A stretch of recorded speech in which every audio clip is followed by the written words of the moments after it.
Eh bien, nous accueillons Antoine Dumont, qui est directeur des partenariats et de la distribution pour Ecofi. Ecofi, un acteur engagé, on peut le dire, depuis 50 ans, c'est ça? Oui, on peut le dire depuis 50 ans, un peu plus même. Et 50 ans, et vous, vous êtes dans le vert, hein, dans le vert, pas dans juste le petit coup de peinture qui fait que c'est vert, donc on va pouvoir en parler facilement. Donc bienvenue à toi. J'aimerais juste revenir sur l'année 2024, parce qu'on parlait d'ISR ou d'ESG. L'année 2024 était un peu en demi-teinte, et puis là aujourd'hui on voit que dans le discours de Trump il veut aller forer un peu plus, on voit que les conclusions de COP26 je crois sur l'utilisation du plastique pédalent un peu dans la choucroute. Donc est-ce que l'ISR a encore un avenir dans cet environnement-là? Alors là, il faut vraiment prendre un petit peu de recul entre le court terme et le long terme.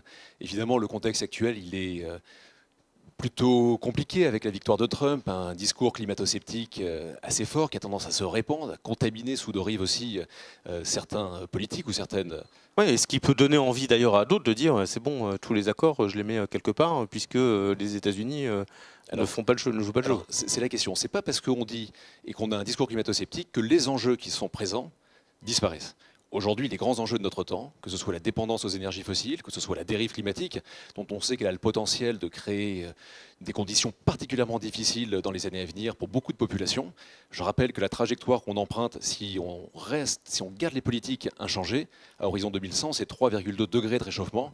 C'est quand même la capacité de rendre les choses extrêmement compliquées. J'avais une autre date en tête, moi, qui était l'utilisation propre des matières premières. C'est-à-dire qu'en fait, à partir de 2050, j'avais cette statistique en tête, peut-être que tu l'as aussi, l'utilisation, l'exploitation ou la recherche des minerais et des matières premières deviendrait extrêmement compliqué, et notamment pour l'environnement.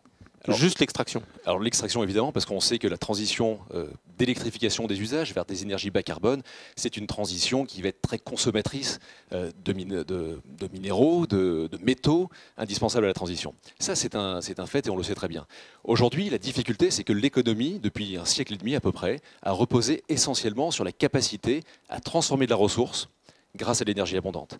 Et aujourd'hui, il y a un double facteur limitant à la croissance, que sont d'une part la ressource, dont on vient de dire à l'instant qu'on allait faire face à une déplétion de plus en plus importante. Il faut avoir à l'esprit que la mine de Rio Tinto, dans les années 1800, avait une teneur en cuivre de 12 à 15% dans la roche. Aujourd'hui, dans le monde, la teneur en cuivre moyenne des mines de cuivre, c'est 0,4%. Donc la déplétion des ressources, elle est très présente.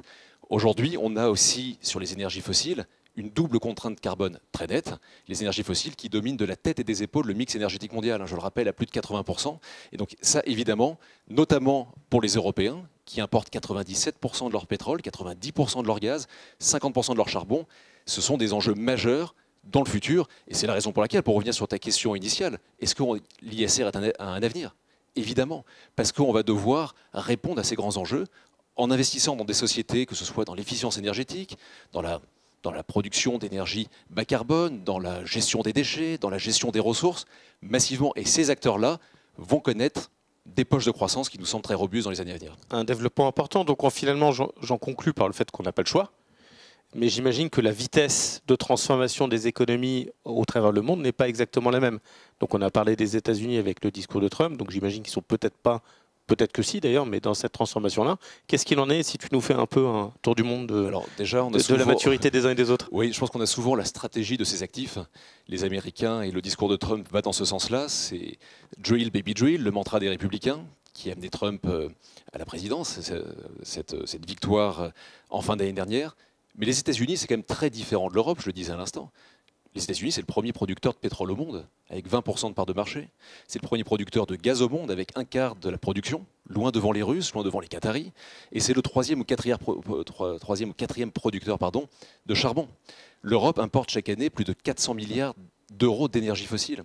Et donc le pacte de l'économie propre qui a été annoncé récemment par la Commission européenne dans la lignée du rapport Draghi, c'est véritablement de gagner en compétitivité pour nos entreprises, en continuant la trajectoire de la décarbonation, parce que c'est clé pour l'Europe, parce qu'on a un déficit de ressources très important.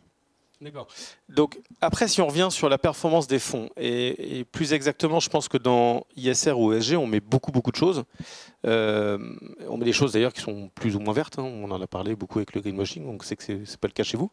La question, c'est est-ce qu'il y a des typologies d'investissement, on parle des fonds de solutions ou des fonds de transition, qui font qu'il y a une différence de performance importante et qu'il faut quand même regarder et bien creuser. Je pense que c'est ce que tu dis, c'est le point essentiel. Il faut faire la distinction, quand on parle d'ISR, entre des fonds de solutions et des fonds de transition. Les fonds de solutions, des fonds thématiques, par définition et par construction, vont embarquer des biais sectoriels qui sont forts. Et donc, on va avoir des phases de surperformance à certains moments. C'était le cas sur notre fonds Ecofi Agir pour le climat, sur cette thématique très importante dans les années à venir, entre son lancement en novembre 2018 et novembre 2021. Novembre 2021, remontée des taux pour juguler l'inflation. On est dans une phase de sous-performance. Et dans le même temps, il y a les fonds de transition. Les fonds de transition, eux, embarquent moins de biais sectoriels. Et chez nous, on a un fonds de transition qui s'appelle Ecofi Smart Transition, investi sur des sociétés alignées avec la trajectoire 1,5 degré des accords de Paris. Et pour répondre à ta question sur les performances, 2024, le fonds de solution Ecofi Agir pour le climat, c'est moins 11,6% de performance sur la part retail. Le fonds de transition, Ecofi Smart Transition, c'est plus 11,6%. Donc on a un écart qui est pas neutre. On a une symétrie qui est très importante. Et c'est ce qu'on dit à nos clients. Ce qui nous semble intéressant aujourd'hui, c'est d'aborder la thématique du climat en étant peut-être sur ces deux fonds 50-50 ou 80-20 ou 70-30, peu importe, mais en maintenant toujours une exposition aux fonds de solution, aux sociétés qui sont présentes dans ce fonds, qui ont une croissance embarquée pour les raisons qu'on évoquait, qui va être très forte dans les années à venir pour répondre aux grands enjeux de notre temps, et le fonds de transition pour limiter le risque relatif, en tout cas le rendre le plus faible possible par rapport au marché. Eh ben, écoute Antoine, merci beaucoup. C'est un éclairage vert, implacable et impeccable.